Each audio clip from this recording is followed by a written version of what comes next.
Hi guys! For today's video ay magluluto ako ng mga pagkain para sa aking grazing table. Kaya tara, samahan ninyo ako.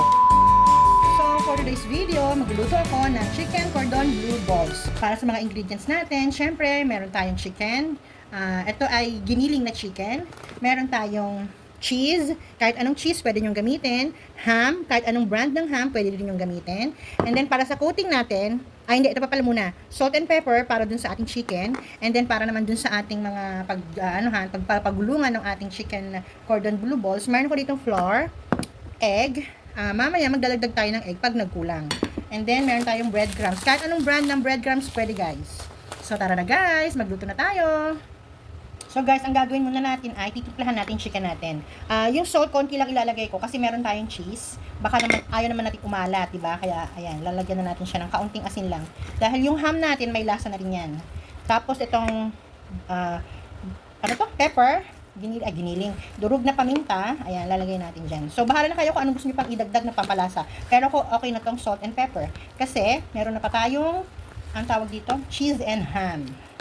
Guys, masyadong basa yung chicken natin. Mahirap siyang i-roll. Kaya, lalagyan natin siya ng kaunting breadcrumbs. Siguro mga 2 kutsarang breadcrumbs. Para lang, siya, yung mag-dry konti. Kasi masyadong masyado siyang sticky. Mahirap siyang i-roll. So, kailangan natin ng kaunting binder para, diba, hindi naman basang-basa yung chicken natin. Kasi mahirap din, guys, eh. So, pwede kayo maglagay ng harina kung gusto nyo. Pero ito kasi yung nakikita ko sa ibang mga nagluluto ng ganito. Kaya gayahin na natin sila. Alam nyo naman, gaya-gaya ako, eh. Diba? O, di ba? So, wag naman masyadong madami din. Baka maglasang breadcrumbs naman na to, di ba? Yan. So, guys, ayan o. Gumawa ako ng 2. Pero ilalagay ko na siya sa harina kasi sticky siya masyado. So, ayan o. O, di ba? Papakita ko naman sa inyo kung paano ko yan ginawa. Yung isa malaki. Ito malaki yung una kong ginawa. Ayan o. Di ba? So, ang gusto ko sana, yung hindi masyadong malaki para hindi siya mahirap lutuin. So, tara gawa tayo ulit. Konti lang muna. Parang bite size lang. So, ito yung ating giniling. Tapos, ayan, yung ating ham. Tapos, maglalagay ko ng cheese. Ayan. And then, papatungan ko uli ng ham. Diba? So, depende sa inyo, guys, kung gaano karami yung lalagay yung giniling, ha? So, pag ganyan, ayaw mag-close, edi dagdagan ninyo ng giniling, diba? So, ayan, guys, diba? Tapos, ilagay nyo na dyan. So guys, ang next naman nating lulutuin ay ang dynamite. So yung dynamite natin, i-level up ko. So lalagyan ko siya ng giniling and cheese. So ayan. Ang gagawin ko, igigisa ko muna itong giniling natin para pag ipinalaman natin dito sa ating sili, hindi na ako mag-worry, hindi tayo mag-worry kung luto ba yung giniling o hindi. So igigisa muna natin siya, ha? So tara guys, magluto na tayo. By the way guys, yun palang isang tip na may i-share ko sa inyo, itong sili natin, ang ginawa ko dito. After kong tanggalan ng, buto, binabad ko muna siya sa tubig. Yun ang nagturo din sa akin nun, yung pinsan ko, si Myla, na para daw mabawasan yung anghang niya, bababad natin sa tubig. So, yan guys. Start na tayo, igigisa ko na yung ating giniling. Yan, naglagay lang ako ng konting mantika. Tapos, syempre, maglalagay din ako ng konting butter. Yan. Yan. So, habang hindi pa naluluto yung butter, lagyan na natin yung ating garlic. Yan. Tapos, susunod ko na yung ating onion. So, guys, kailangan wag natin sunutin yung bawang, ha, tsaka yung onion para hindi lumasa dun sa ating giniling. Kasi, guys, lalagyan ko na yung ating giniling.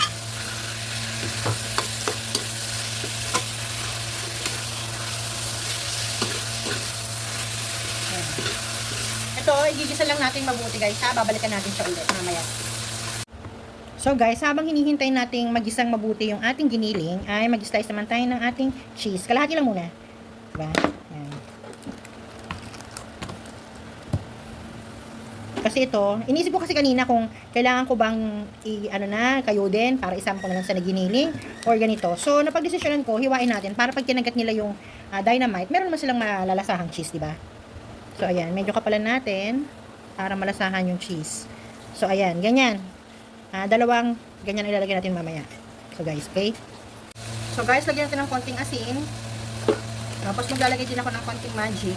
So, depende sa inyo kung gusto niyo maglagay ng additional pampalasa. So, ayan. And then, pamintang durog. Ayan. Tapos, halu-haluin lang natin.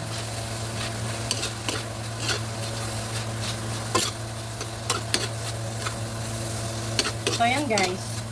Konti pa. And then, palalamigin natin bago natin ilagay sa ating dynamite, ha? So, guys, yung kanina, ito yung natira dun sa ating chicken cordon bleu. So, ilalagay natin to, ha?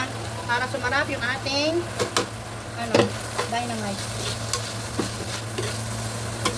Optional lang naman yun guys. Eh, sayang naman, di ba? Actually, dapat ilalagay ko na lang doon sa isa pang lulutuin ko. Pero, dito na lang. Konti lang naman yan, eh. Hindi ko kaya ng hang. Wait lang, guys. So, guys, ayun o. Hindi ko agad napindot yung record. Kaya, ayan. Play ko na iyan. Anyway, yan yung ham natin. Mas maliliit lang yung hiwa ko. So, ayan. Busog na busog yung ating dynamite, guys. Di ba? Ang next ko namang lulutuin ngayon ay ang pizza packets. So, kaya siya pizza packets kasi ilalagay natin siya dito sa Shanghai wrapper. Actually, nagluto na ako nito before. Na-vlog ko na rin yun. Check nyo na lang dun sa aking vlog. Ano yun eh? Pizza? Lumpiang pizza ang nakalagay pala doon. Lumpiang pizza. So, ngayon naman, pizza packets ang tatawag natin siya sa kanya ngayon. So, ang ingredients is, ito lang naman. Meron tayong ham, again. And then, meron tayong sweet style na spaghetti sauce. Kung wala kayong, pwede na ng pizza sauce. So, wala akong makita sa grocery kanina. Kaya, ito na lang gagamitin natin. And then, pineapple tidbits, cheese, bell pepper, onions, at syempre, yung ating Shanghai wrapper. So, tara na guys. Magluto na tayo. So, una ang gagawin natin, hihiwain ko muna lahat to. Ito, hihiwain ko ng maliliit.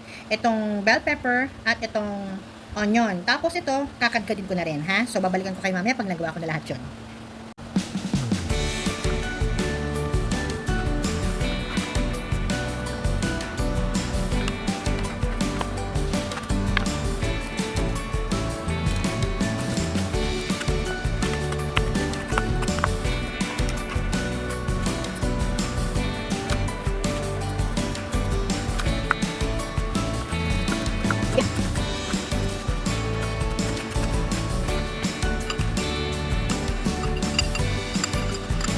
So guys, na-prepare na natin lahat yung gagamitin natin. So, ito na yung cheese. Ito yung kinayod ko, yung tira dun sa ating, dynamite.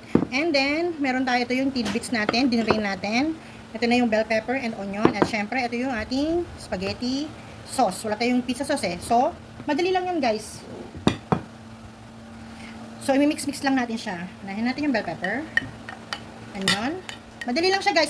Talaga, promise. Kayang-kaya nyo itong gawin. So, haluin muna natin ha. Yan. And then, itong ating pineapple tidbits. Yan. O, diba? Ito ay Hawaiian pizza. Kita naman ninyo, merong pineapple. And then, yung ating cheese. Guys, hindi na ako maglalagay ng salt dahil may cheese tayo. Maski ng pepper, kasi meron tayong bell pepper. Diba? Nakikita nyo ba? So, ayan. Lagay natin lahat ng cheese.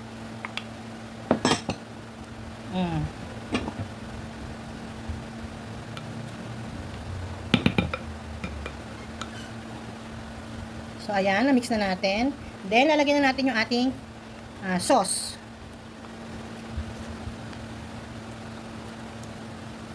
Okay na muna yan. May konti pa natira pero ilalagay ko na lahat yun. Sayang eh.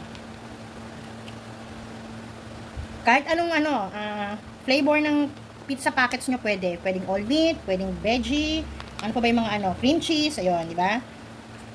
Pwede nga i-upgrade guys. Yum! Sarap guys. Babalot na natin to guys.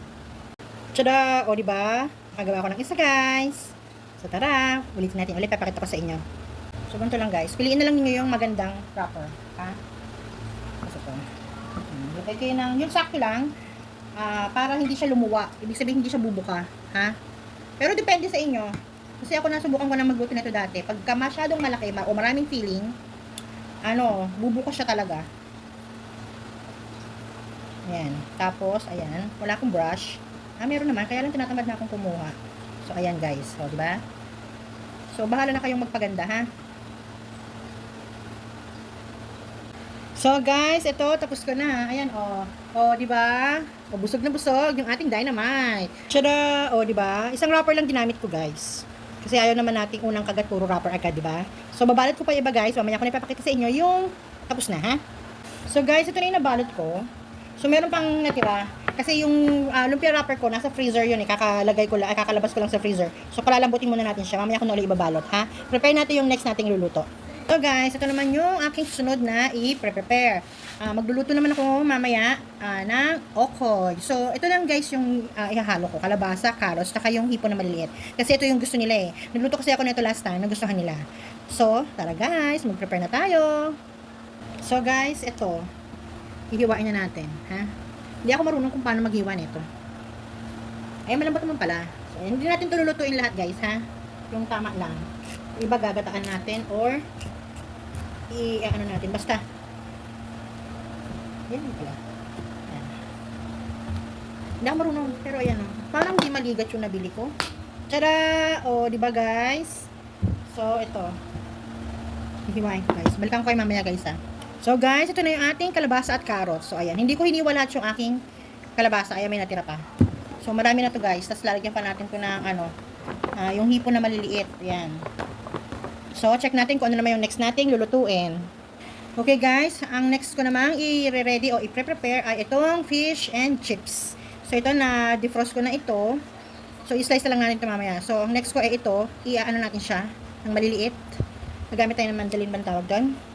Tapos, bababad natin siya sa tubig na may yelo. Yun kasi nakita ko eh. Para daw matanggal yung mga starch ng patatas. So, balikan ko kayo guys. I-ready ko lang yung aking ice water. So guys, ito na yung patatas natin. Skin on ang gagawin natin ha. Skin on. Tama ba? Basta, ito na yung patatas natin. So, gagantihin na natin ha. Para maibabad natin sa tubig na may yelo. So guys, pag gumamit kayo ng ganito, dahan-dahan lang ha. Kasi nakakatakot. At ito nga, hanapin ko nga yung hawakan. Ito guys, yung kanyang hawakan. Para hindi tayo masugat. Game! Eh?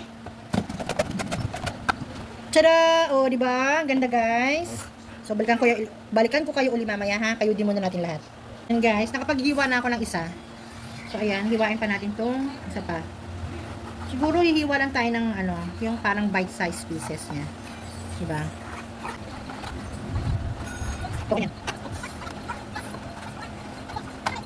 So, guys, ang next ko naman gagawin ay itong tofu square. So, ayan. Meron na ako nito sa previous vlog ko. Panoodin na lang ninyo doon kung paano ko siya ginawa o niluto, ha? So, i-ready ko na siya guys. Balikan ko kayo mamaya. Ito na po ang mga pagkain niluto ko. Sana nagustuhan nyo. Thank you for watching. Bye!